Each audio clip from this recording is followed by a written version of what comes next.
네, 미 연준이 지난주 FOMC에서 연내 3회 금리 인하 전망을 유지하면서 뉴욕 증시는 상승 탄력을 받았습니다. 이번 주에는 연준이 가장 중시하는 2월 PCE, 개인 소비지출 물가 지수가 발표되죠. 금리 인하 전망의 변수가 될 가능성도 배제할 수 없는데요. 주요국의 통화정책 방향 어떻게 봐야 할지 오건영 신한은행 WM 추진부 팀장 모시고 얘기 들어보겠습니다. 팀장님 어서 오세요. 네, 안녕하세요. 반갑습니다. 네. 자, 연준 올해 3회 금리 인하 이제 전반적으로 이렇게 점도표를 통해서 예상이 됐는데 네. 우리 팀장님도 좀 동의하세요? 그렇게 보고 있었어요? 이제 뭐 시장의 컨센서스가 일단 그렇게 형성이 됐고요. 네. 근데 여기에 사실 좀 미묘한 부분들이 좀 있습니다. 그걸 좀 배경 설명을 좀 드려야 되는데요. 어떤 게 미묘했어요? 이제 사실은 이번 FOMC를 앞두고 시장이 좀 긴장을 많이 했어요. 왜 그러냐면 1월 달, 2월 달 소비자 물가 지수가 생각보다 높게 나왔습니다.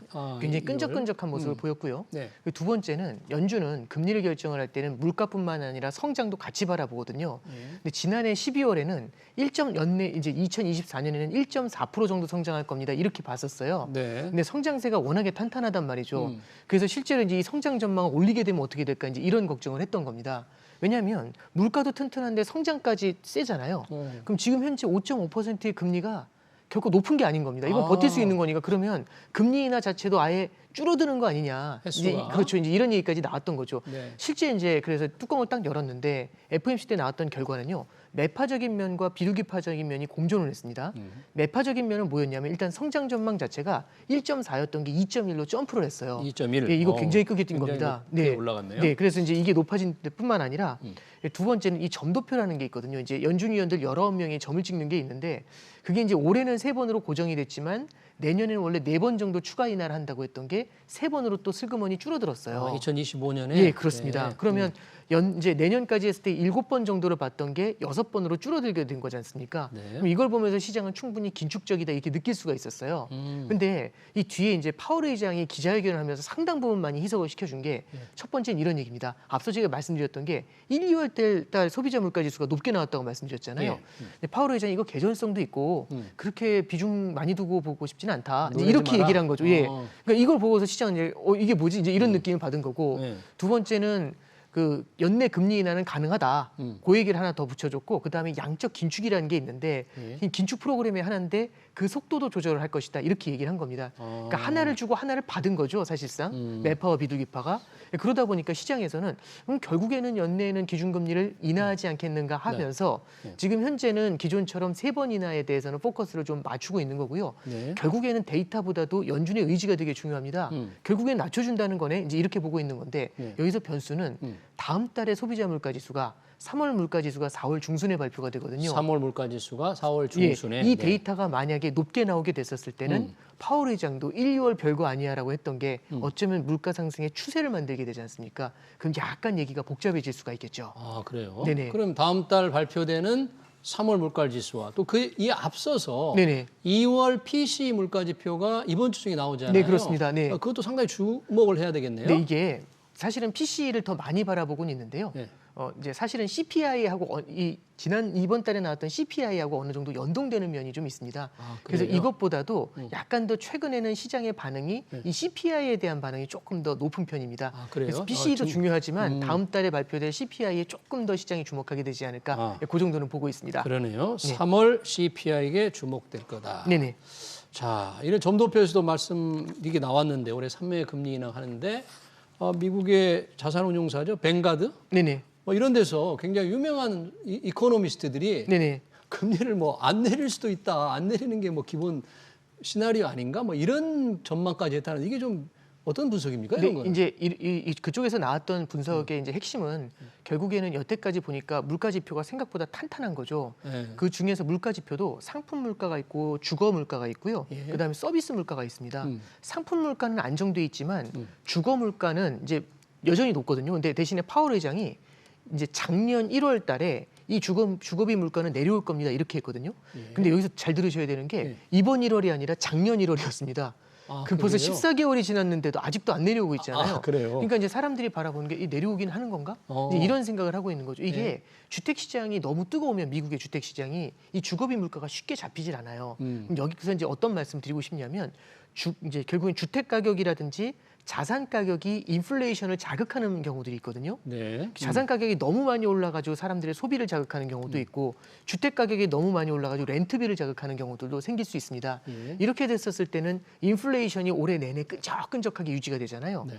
근데 여기서 금리 인하를 해버리면 자산 가격이 만약 더 뛰게 될 거지 않습니까? 더 올라가니까. 그러면 인플레이션을 이 결국에는 종잡을 수 없을 정도다. 이제 이런 생각이 들기 때문에 예. 그러면 금리 인하 자체가 쉽지 않을 것 같은데 이제 이런 이제 코멘트를 했던 거죠. 근데 다만 조금 이제 볼 수 있는 거는 네. 연준에서도 사실 금리 인하가 부담스럽지만 성장도 함께 바라봐야 됩니다. 만약에 예상치 못한 이슈로 인해서 성장이 빠르게 주지 않게 됐었을 때는 결국 이걸 이 성장을 다시 끌어올리기 위해서 이 높은 금리를 너무 많이 내려야 되는 경우가 생기죠. 예. 그래서 나중에 너무 많이 내리려는 것보다 이번에 예방 주사 차원에서 한 번 정도만 낮춰놓으면 나중에 이 높은 금리를 계속해서 유지할 수 있으니까 네. 이게 오히려 인플레이션을 잡는데 더 좋다.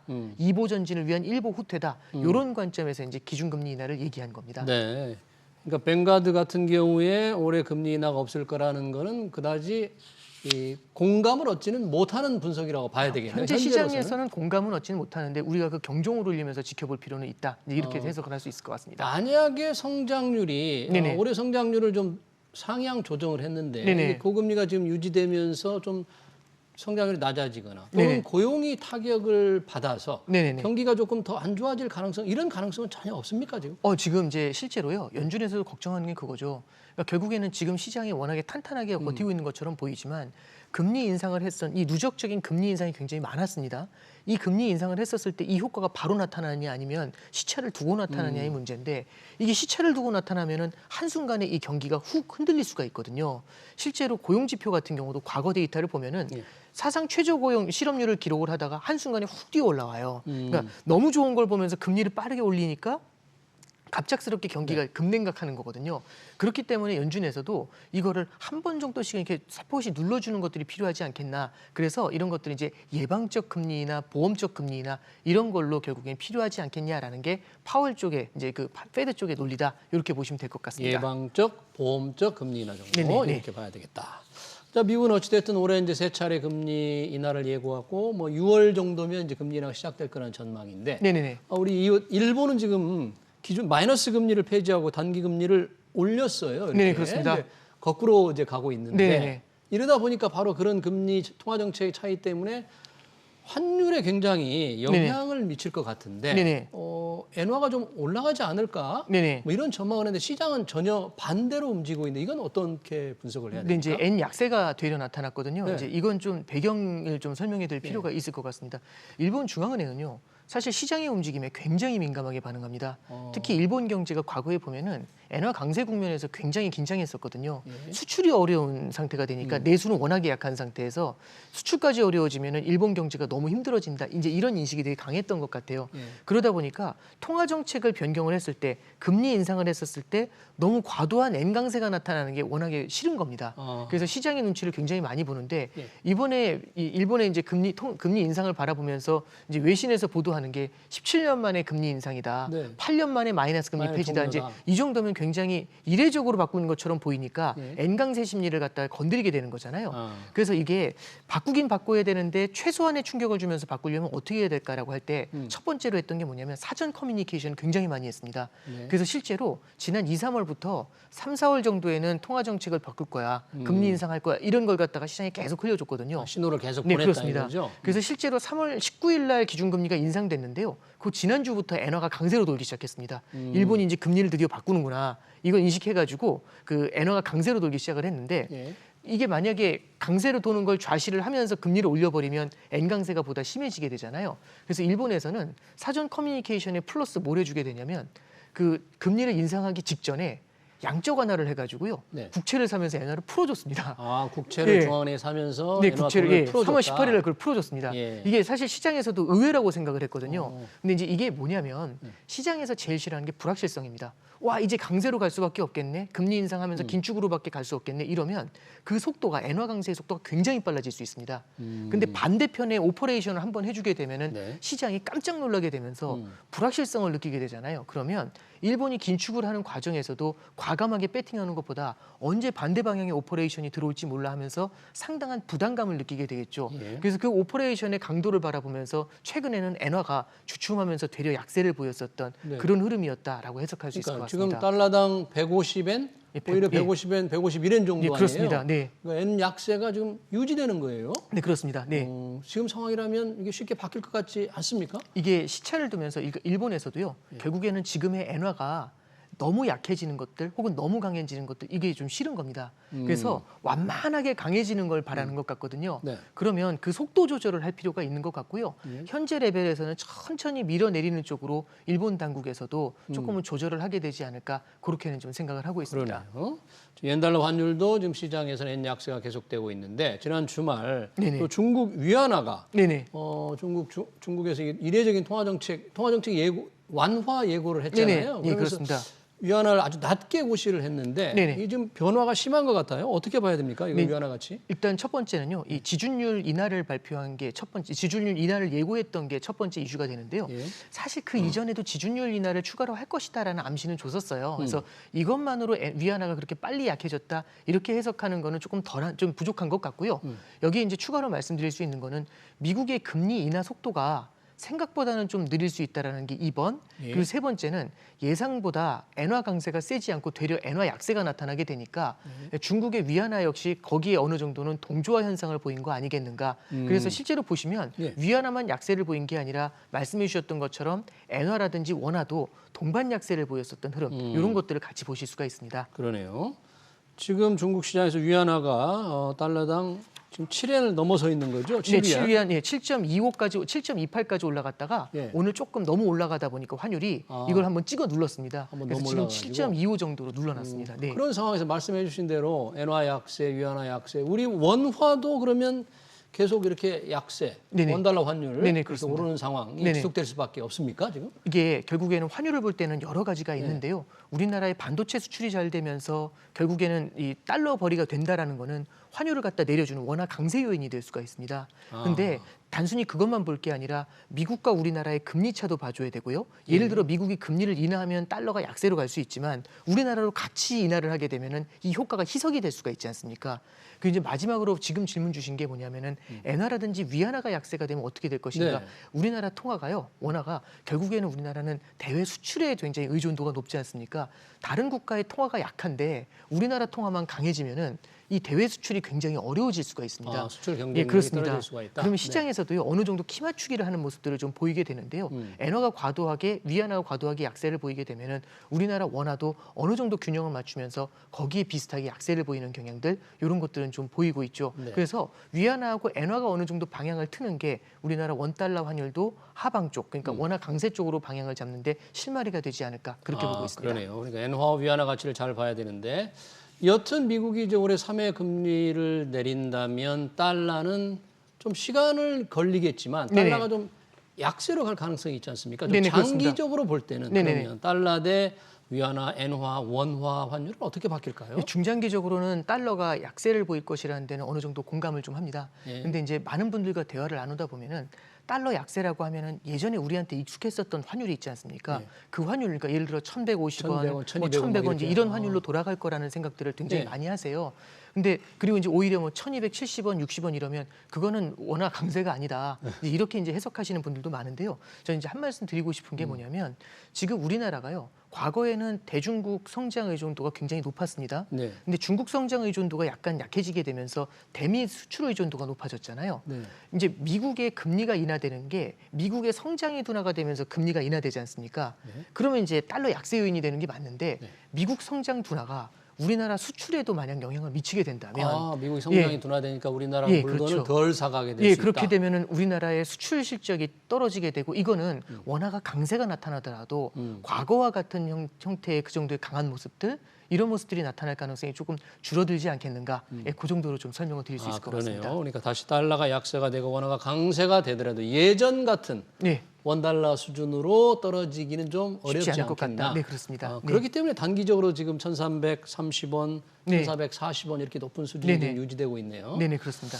자, 이렇게 된다면 전반적으로 환율 예상을 해봤고요. 이제 금리는 조금 이제 낮아지는 쪽으로 미국이 이제 방향을 잡고, 그러나 물가도 뭐 지금 끈적끈적하다고 했지만 네, 그렇습니다. 물가도 결국 잡혀가지 않겠습니까? 네, 이제 이게 사실은 저희도 굉장히 좀 어려워하는 부분인데요.